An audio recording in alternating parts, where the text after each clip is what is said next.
Hi అండి. Welcome back our channel. Blouse cutting చూపిస్తాను. మనకి బ్లౌజు ఎలా కొలుసుకోవాలి, ఆది బ్లౌజు ఎలా మెజర్మెంట్స్ తీసుకోవాలనేది నేను ఈ వీడియోలో చూపిస్తాను. చూశారు కదా, ఇది ఆది బ్లౌజ్ అనమాట. ఇలా కరెక్ట్గా పెట్టుకోవాలి. బ్లౌజ్ అనేది కరెక్ట్గా పెట్టుకుంటే మీకు ఎంత పెద్ద డీప్ నెక్ అయినా, వెడల్పుగా ఉన్న నెక్ అయినా మనకి చెస్ట్ లూజ్ అనేది దీంట్లో మనం కొలుచుకునేటప్పుడు బాగా క్లియర్గా అర్థమైద్ది అనమాట. చూసారు కదా, ఎక్కడా కూడా సాగినట్టు అట్లా పెట్టలేదు. చెస్ట్ లూజ్ వచ్చేసి 18 అంగుళాలు ఉంది, అంటే 36 అనమాట. ఫ్రంట్ అయినా ఇప్పుడు బ్యాక్ సైడ్ అయినా అట్లా తీసుకోవచ్చు. ఫ్రంట్ ఇట్లా పెట్టేసేసి కరెక్ట్గా ఇలా తీసుకోకూడదు అనమాట. ఇట్లా పెట్టామంటే మనకి 8 అంగుళాలే వస్తుంది. 4 భాగాలు చేస్తే 9 అంగుళాలు రావాలన్నమాట.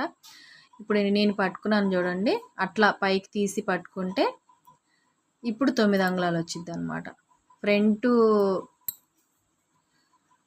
కొలుసుకొని కూడా మనకి ఉక్స్ పట్టి వైపు కొలవాలి. నా చెస్ట్ లూజ్ అయితే వచ్చింది. నడుము లూజ్ బట్టి కూడా ఇక్కడ కూడా మనకి కాజా పట్టి వదిలేసి కొలవాలన్నమాట. ఇక్కడ వచ్చేసి 30.5 ఉంది. దీన్ని మనం 4 భాగాలు చేయాలన్నమాట. ముందైతే ఇక్కడ నేను మీకు గీసి చూపిస్తున్నాను. చెస్ట్ లూజ్ వచ్చేసి 36 ఇది బ్లౌజ్ వచ్చేసి నేను ఎప్పుడు కట్ చేసేదే. పొడుగు వచ్చేసి 15 అంగుళాలు అనమాట. పొడుగు అయితే మాత్రం ఇంకా బ్యాక్ సైడ్ కుట్టి దగ్గర పట్టుకొని కొలవాలి. ఇప్పుడు మనం 16 అంగుళాలకి, అంటే 15 అంగుళాలు ఉంది కదా, 1 ఇంచ్ పెంచుకొని ఖర్చు కోసం ఒక మార్క్ పెట్టుకోవాలి. ఇక్కడ వచ్చేసి ఒక మార్క్ పెట్టేసుకోవాలన్నమాట. దీనికి స్ట్రైట్గా ఒక లైన్ అయితే గీసుకోవాలన్నమాట. ఇక్కడ నేను మీకు విషయం చెప్తాను, ఇది 80 సెంటీమీటర్లు అనమాట ఈ బ్లౌజ్ పీస్ వచ్చేసి. కానీ మీరు కుట్టించుకునేటట్టయినా ఇక్కడ వచ్చేసి 2 అంగుళాలు 2 ఇంచెస్ పెట్టుకోవాలి నెక్ దగ్గర. తర్వాత షోల్డర్ అంటే భుజం వచ్చేసి 3 అంగుళాలు పెట్టుకోవాలి. చంక రౌండ్ కోసం అని చెప్పేసి మనం ఇక్కడ చంక డౌన్ కోసం తీసుకోవాలన్నమాట. ఎంత తీసుకోవాలో చెప్తాను. ఫస్ట్ అయితే మనం నడుము కొలుసుకుందాము. నడుము ఇప్పుడు 30ని 4 భాగాలు చేసి మనం ఒక చూసారు కదా, ఇక్కడ 7.35 ఉందన్నమాట. ఇక్కడ నుంచి నేను 8 అంగుళాలు పెట్టేసుకున్నాను. మళ్ళీ ఒక 1 ఇంచ్ వెనకాల టక్స్ కోసం 2 ఇంచులు ఖర్చు కోసం అయితే తీసుకున్నాను. ఇక్కడ చంక డౌన్ కోసం 6.5, మనకి 15 అంగుళాలు అయితే నేను 6 తీసుకుంటాను కదా, ఇంకా 1 ఇంచ్ 16 అంగుళాలు కాబట్టి 6.5 అంగుళం పెరిగే కొంది ఒక 1/2 ఇంచ్ పెంచుకుంటూ వెళ్ళాలన్నమాట. అప్పుడు మీకు చంక రౌండ్ అనేది కరెక్ట్గా వచ్చింది. చెస్ట్ లూజు 9 ఇంచెస్కి ఒక మార్కు, 2 ఇంచెస్కి ఒక మార్కు ఖర్చు కోసం అనమాట. చంక రౌండ్ దగ్గర ఈ మూల 1.35, 6 అంగుళాలకి 1.5. ఇక్కడ 1 ఇంచ్ పెరిగే కొద్దీ ఒక 1/2 ఇంచ్ పెంచుకుంటా వెళ్ళాలా. చంక రౌండ్ అయితే నేను ఈ స్కేల్ సహాయంతో గీసేసుకున్నాను. ఇంకా నెక్ డీప్ వచ్చేసి ఈ బ్లౌజ్ని సెంటర్లో కరెక్ట్గా ఇలా పట్టుకొని సెంటర్లో కొలుసుకోవాలి. ఇక్కడ వచ్చేసి 4.5 ఉందన్నమాట. ఈ 4.5కి ఇంకొక 1/2 ఇంచ్ ఖర్చు కోసం తీసుకొని 5 అంగుళాలకి ఒక మార్క్ పెట్టేసుకోవాలి. ఇక్కడ నెక్ వెడల్పు వచ్చేసి మనం 2 అంగుళాలు పెట్టుకోవచ్చు, 2.5 అంగుళాలు పెట్టుకోవచ్చు. 2 అంగుళాలు ఎక్కువ మందికి అనమాట. అంటే చాలామంది వెడల్పు నెక్ ఇష్టపడరు. నేను 2.5, కొంతమంది వెడల్పు పెట్టుకున్నప్పుడు డీప్గా కావాలంటే 2.5 ఇంచ్ పెట్టుకోవచ్చు. ఇప్పుడు నేను 3 ఇంచెస్ పెట్టాను, నాకు ఇంకా వెడల్పు కావాలన్నమాట. ఈ బ్లౌజ్ వచ్చేసి ఈ స్కేల్ ఇట్లా మనం ఎట్లా కావాలంటే, అంటే ఎక్కువ పెద్ద నెక్ కాకుండా చిన్న నెక్ కాకుండా అట్లా ఈ స్కేల్తో మనం గీసుకునే దాన్ని బట్టి నేనైతే ఇలా పెట్టి గీసుకున్నాను అనమాట. అట్లా పెట్టడం వల్ల గుంట ఎక్కువ వచ్చింది. చూసారు కదా, యూ షేప్ వచ్చింది. ఇంకా నడుము దగ్గర చంక వైపు స్ట్రైట్గా ఒక లైన్ గీసుకొని నడుము దగ్గర ఒక 1/2 ఇంచ్ కట్ చేసుకోవాలి, క్రాస్ తీసుకోవాలన్నమాట. స్కేల్ అలా క్రాస్గా పెట్టుకొని లైన్ గీసుకోవటమే. నెక్ చూసారు కదా, యూ షేప్ వచ్చింది. అట్లా షేప్ వచ్చేటట్టు కట్ చేసుకోవాలంటే స్కేల్ అటు సైడు, స్కేల్ మనం రకరకాలుగా అయితే వాడుకోవచ్చు. రౌండ్ నెక్ కోసం ఒక్కొక్కటి ఒక్కో రకంగా వచ్చింది అనమాట. మీకు ఇందాక క్లాత్ ఎంత తీసుకోవాలో చెప్తున్నాను కదా, ఇది 80 సెంటీమీటర్లు. మీరు బ్లౌజ్ కుట్టించుకునేటట్టయినా లేదంటే ఇంట్లో కుట్టుకునేటట్టయినా 80 పాయింట్లు తీసుకున్నారంటే ఉతక్కండి. అంటే వాష్ చేస్తారు కదా, వాష్ అయితే అస్సలు వాడకండి. మీటర్ తీసుకున్నారంటే వాష్ చేసుకుంటే సరిపోయిద్దనమాట. 80 సెంటీమీటర్లు అయితే చాలటం లేదు. మీరు కుట్టించుకునే వాళ్ళైనా కుట్టే వాళ్ళైనా ఇదైతే నా సలహా అనమాట. టైలరింగ్ చేసే వాళ్ళైనా వాళ్ళకి చెప్పండి 80 సెంటీమీటర్స్ చాలడం లేదని. చాలా అతుకులు పడుతున్నాయి అబ్బా కుట్టడానికి. బ్యాక్ పార్ట్ అయితే కటింగ్ అయిపోయింది. ఇంకా ఇప్పుడు మనం హ్యాండ్స్ కట్ చేసుకోవాలి. చూసారు కదా ఎంత తక్కువ క్లాత్ ఉందో. అదే మీటర్ తీసుకుంటే మనకి ఎల్బో హ్యాండ్స్కి అన్నిటికీ యూస్ అవుతుంది అనమాట. దీనికి కూడా ఫ్రంట్ పార్ట్లో అతుకులు పడతాయి. చూస్తాను నేను. హ్యాండ్ అట్లా సెంటర్కి పట్టుకొని కొలుసుకోవాలి. ఈ హ్యాండ్ వచ్చేసి 6 అంగుళాలు ఉంది. మనం 1 ఇంచ్ ఖర్చు కోసం చూసుకొని 7 అంగుళాలకు పెట్టుకోవాలి. ఇక్కడ ఒక మార్క్ పెట్టేసుకొని 7 అంగుళాలకి ఒక లైన్ గీసేసుకుంటున్నాను. 3 ఇంచెస్కి ఒక మార్క్ పెట్టేసుకున్నా. చెయ్యి లూజు 6 ఇంచెస్. మనం ఎప్పుడు రెగ్యులర్గా కట్ చేసే బ్లౌజ్ అయితే మనకు కొన్ని ఆదులు గుర్తుంటాయి అన్నమాట. కొత్తగా కస్టమర్స్ ఎవరన్నా ఇస్తే ప్రతి ఒక్కటి కోసుకోవాలి. ఒకసారి కట్ చేసామంటే ఆ మెజర్మెంట్స్ మనకు అర్థమవుతాయి. కింద 6 ఇంచెస్ పెట్టా కదా, పైన వచ్చేసి 1 ఇంచ్ కలుపుకొని 7 ఇంచెస్ స్కేల్ సహాయంతో మనం ఇట్లా అయితే గీసుకోవచ్చు అనమాట.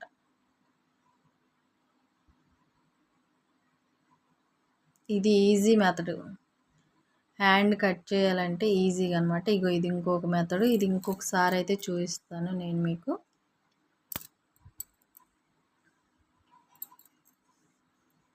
హ్యాండ్ ఈజీగా ఎలా కట్ చేసుకోవాలో చూసారు కదా. ఇప్పుడు కటింగ్ పెట్టేసుకుంటున్నాం. మనకి ఇక్కడ చంక బొమ్మలు అయితే పడతాయి.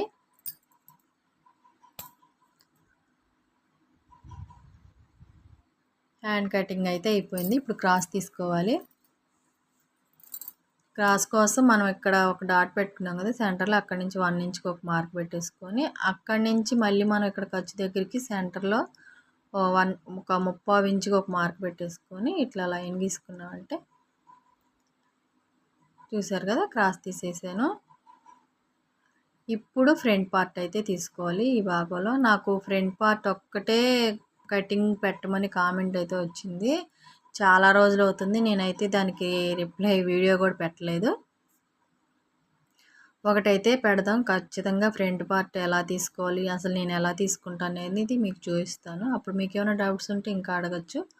మనకి బ్యాక్ పార్ట్ వచ్చేసి 16 ఇంచులు తీసుకున్నాం కదా, ఇప్పుడు మనం 14 ఇంచెస్ తీసుకోవాలి. 2 ఇంచెస్ తక్కువ పెట్టేసుకొని మీకు ఇప్పుడు ఫ్రంట్ పార్ట్కి నేను 13 అంగుళాలే పెట్టుకుంటున్నాను. అది ఎందుకనేది ఏంటనేది ఫ్రంట్ పార్ట్ ఒక్కటే మనము కట్ చేసుకుంటా మాట్లాడుకుందాం. ఇక్కడ నెక్కి 7 ఇంచెస్కి మార్క్ పెట్టేసుకొని ఆ స్ట్రైట్ లైన్స్కి క్రాస్గా లైన్ అయితే గీసుకున్నాను. చూసారు కదా 2 లైన్లు అలా గీసుకొని ఈ పైన మనం ఫస్ట్ 13 ఇంచెస్ అని చెప్పి పైన ఒక మార్క్ పెట్టేసుకున్నాం కదా, అక్కడి నుంచి ఈ మళ్ళీ నెక్ దగ్గర క్రాస్గా లైన్ గీసుకున్నాను కదా, అక్కడ మొత్తం అటాచ్ అవ్వాలన్నమాట. బాడీ పార్ట్ బ్యాక్ పార్ట్ ఇలా కరెక్ట్గా పెట్టేసుకొని క్రాస్గా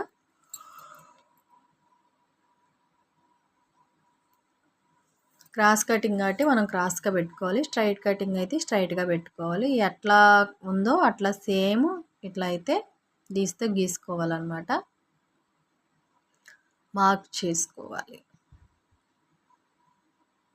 చూసారు కదా, ఇటు చంక వైపు మీకు అర్థమవుతూ ఉండిద్ది. అక్కడ మనకి అతుకులు అయితే పడతాయి అన్నమాట. ఇక్కడ వచ్చేసి నేను 13 అంగుళాలకి ఒక మార్క్ పెట్టేసుకున్నాను. ఇక్కడ 7 ఇంచెస్కి మార్క్ పెట్టుకున్నాను కదా, ఇక్కడ స్ట్రైట్ లైన్ ఒకటి గీసుకొని ఈ స్కేల్ సహాయంతో రౌండ్ నెక్ అయితే గీసుకుంటున్నాను.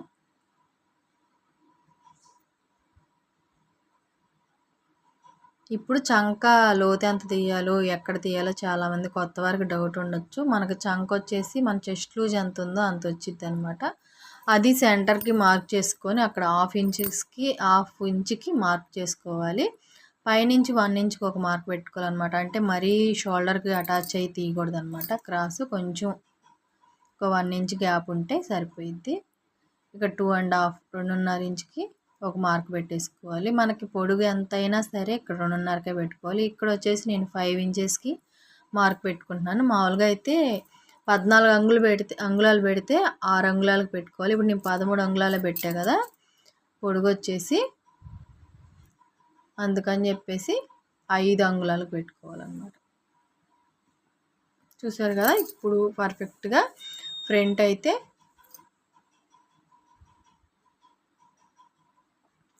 మార్క్ చేసేసాం. ఇప్పుడు కట్ చేసుకోవాలి. ఈ చంక వైపు మనకి చిన్న చిన్న పీసులు అయితే అతుకులు పడతాయి అన్నమాట.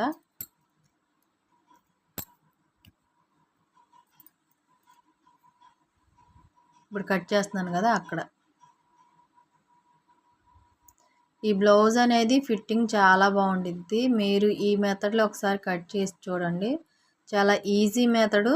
మీకు కటింగ్ కానీ లేదంటే ఇప్పుడు నేను చెప్పిన ఆదులు ఎలా తీసుకోవాలి ఏంటని చెప్పేసి మన బ్యాక్ పార్ట్ ఆధారంగా ఫ్రంట్ పార్ట్ అయితే కట్ చేసుకోవచ్చు. ఇక్కడ మనకి జాకెట్తో కూడా అవసరం లేదు. కొత్త వారు అయితే ఇప్పుడు మీరు కొలిసేవి కూడా ఆదులు పెట్టుకుంటారు. అక్కడి నుంచి 2.5 ఇంచుకి నేనైతే 1.5 తీసుకుంటాను. సన్నగున్న వాళ్ళకైతే 1.5 తీసుకుంటాను అనమాట. ఇక్కడ వెడల్పు వచ్చేసి ఈ రెండు సెంటర్ చూసుకొని కటింగ్ చేసుకోవాలి. చిన్న డాట్ పెట్టేసుకున్నాం. ఇక్కడ వచ్చేసి మనం 5 అంగుళాలు తీసుకున్నాం కదా, కింద నుంచి 3 అంగుళాలకి మార్క్ పెట్టేసుకోవాలి. పైన అవసరం లేదు, లేదంటే మీరు సెంటర్లో అయినా కూడా పెట్టుకోవచ్చు. ఇక్కడ 2.5కి మార్క్ పెట్టేసుకున్నాను. ఇక్కడ వచ్చేసి మనకి షేప్ కుట్టు, ఇక్కడ కూడా 2.5కి పెట్టుకుంటున్నాను అనమాట. ఇక్కడ వచ్చేసి 3 కానీ 2.5 కానీ అట్లా పెట్టుకోవచ్చు. 3 ఇంచెస్కి పొడుగు అయితే 3 ఇంచెస్ పెట్టుకున్నాను నేను. బ్యాక్ పార్ట్ ఫ్రంట్ పార్ట్ అయిపోయింది. ఇప్పుడు నడుం పట్టి కోసం ఇక్కడ క్లాత్ కట్ చేసుకుంటున్నాను. ఇది వచ్చేసి లైనింగ్ బ్లౌజ్ అనమాట. లైనింగ్ కూడా ఎలా కట్ చేసుకోవాలో చూపిస్తాను, వీడియో స్కిప్ చేయకుండా చూడండి.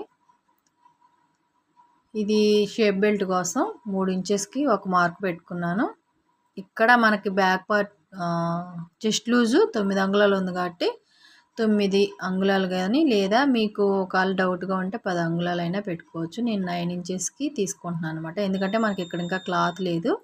క్లాత్ ఉంటే మీరు ఒక 1 ఇంచ్ ఎక్స్ట్రా తీసుకున్నా పర్లేదన్నమాట. అంటే మనకి వేస్టే అయిపోయింది, కానీ ఏదైనా చిన్న డౌట్ ఉంటే మాత్రం సరిపోయిద్దా లేదని. ఇప్పుడు ఈ నెక్ అయితే ఉక్స్ పట్టి కాజాక పట్టి కోసం ఈ మిగిలిన దాంట్లో చెప్పా కదా 80 పాయింట్లు అయితే మనకి ఇట్లన్నిటికీ అతుకులు పడతాయని చెప్పేసి ఫస్టే. ఇది షేప్ బెల్ట్ కోసం కోట్ కావాలి కదా, ఇంకా ఒరిజినల్గా ఒకటి తీసుకుంటే సరిపోయింది. చిన్న చిన్న పీసులు మిగిలినవి అవి హ్యాండ్స్కి, చంక బొమ్మలకి, ఫ్రంట్ పార్ట్కి సైడ్లు చంక దగ్గర కొంచెం క్రాస్లు వచ్చినాయి కదా, అదే అతుకులు పడతాయి కదా అక్కడ అనమాట. ఇది వచ్చేసి ఒరిజినల్ క్లాత్. దీనికి క్రాస్లు ఏమన్నా ఉన్నాయేమో చూసుకొని జాగ్రత్తగా కట్ చేసుకోవాలి. క్లాత్ కూడా కొన్ని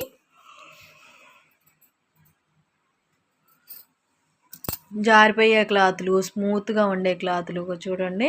ఇది మనకి ఎన్నిసార్లు జరుపుతున్నా కూడా ఇక చూడండి, ఇట్లా గోరుతో చేతులతో ఇట్లా అంటే మనకి లూజులు ఉంటే అదంతా కూడా సరిపోయింది. మీకు అర్థమవుతుంది అనుకుంటా. అక్కడ లూజు చూసారు కదా, ఇట్లా బుడగల్లాగా వచ్చేసినాయి. అదంతా కూడా మనకి ఇటు సైడ్కి నెట్టేసేస్తున్నాను నేను. అసలు ఆ లైనింగ్ వేసి కట్ చేస్తాను, దాని మీద పెడుతుంటే అతుక్కొని వచ్చేస్తుంది, కరెక్ట్గా రావట్లేదు. ఇట్లాంటప్పుడు కూడా ఎలా ఈజీగా స్టిచ్ చేసుకోవాలో నేను నెక్స్ట్ వీడియోలో చూస్తాను అనమాట. ముందు వీడియోస్ ఉన్నాయి కదా వాటిల్లో. ఇప్పుడైతే మాత్రం లైనింగ్ కటింగ్ చేసేసుకుంటున్నాను నేను. మనకి చీర పన్నాలో 80 సెంటీమీటర్స్ సరిపోయింది. ఈ లైనింగ్ అయితే మాత్రం చీర చాలదనమాట. అస్సలు ఎన్నిసార్లు చేత్తో అట్లా అన్నా కూడా కరెక్ట్గా రావటం లేదు. వంపులుగా తిరిగిపోతుంది అనమాట. క్లాత్ మెత్తగా ఉంది. మీకు చూడటానికి జరీ క్లాత్ అయినా కూడా మెత్తగా ఉందన్నమాట. ఇది స్టిచ్చింగ్ కూడా పెడతాను. అంత పెద్ద నెక్ పెట్టాం కదా చాలామందికి. నెక్ జారిపోయిద్దేమో చిన్న డౌట్ అయితే ఉండిద్ది. దానికి కొన్ని చిట్కాస్ అయితే ఉన్నాయి. నేను అవి చూపిస్తాను స్టిచ్చింగ్‌లో. బ్యాక్ పార్ట్ కట్ చేసుకున్నాం కదా! ఇప్పుడు హ్యాండ్స్ కట్ చేసుకోవాలి.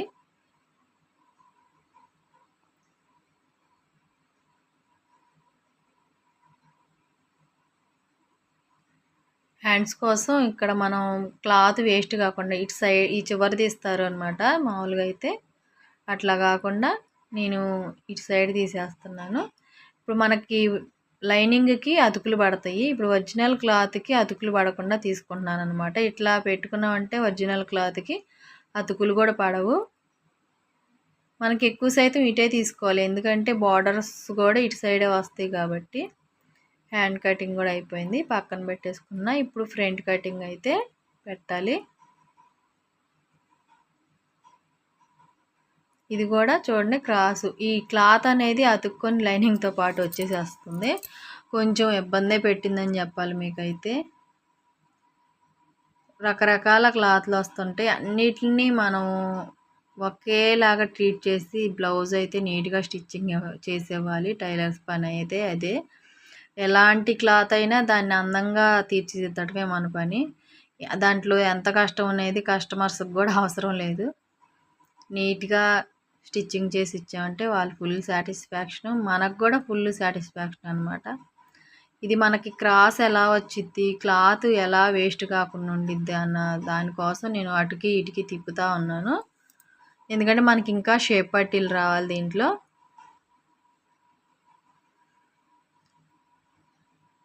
దీని లైనింగు పిండేసాను అనమాట. పిండేసాను కాబట్టి అంత చిన్నగా ఉంది, షింక్ ఎక్కువైపోయిద్ది. మనం లైనింగు పిండైపోతే కొంచెం లైనింగు టైట్గాను, పైన ఒరిజినల్ క్లాత్ వచ్చేసి లూజ్గా వస్తుందన్నమాట. ఈ మధ్య కొంచెం కస్టమర్స్ ఒకళ్ళైతే కంప్లైంట్ చేశారు. నాకే ఎందుకు నచ్చలేదన్నమాట వాళ్ళు చూపించిన జాకెట్. ఇప్పుడు వరకు అయితే నేను చాలా సంవత్సరాల నుంచి స్టిచ్ చేస్తున్నా కానీ ఎప్పుడు పిండి ఆరేయటం, ఐరన్ చేయటం అస్సలు చేయలేదు. ఇప్పుడైతే ఐరన్ కూడా చేయట్లేదండి, కంపల్సరీ పిండి ఆరేస్తున్నాను. క్లాత్ కూడా నీట్గా ఉంటుంది. కాకపోతే లైనింగ్ వేయకుండా అయితే లైనింగ్ పిండకుండా అయితే కటింగ్కి బాగా కుదిరిద్ది అనమాట. ఇప్పుడు క్రాస్లు ఎక్కువ వచ్చేసేస్తున్నాయి. మీటర్ తెచ్చుకోండి అబ్బా, ఎవరైనా సరే, కస్టమర్స్ అయినా లేదంటే మనకి మనం ఓన్గా స్టిచ్ చేసుకుంటున్నా మీటర్ క్లాత్ తీసుకొస్తే మీకు కొంచెం అతుకులు పడడం కూడా తగ్గుతాయి, హ్యాండ్స్ వరకే పడతాయి. ఇప్పుడు చూడండి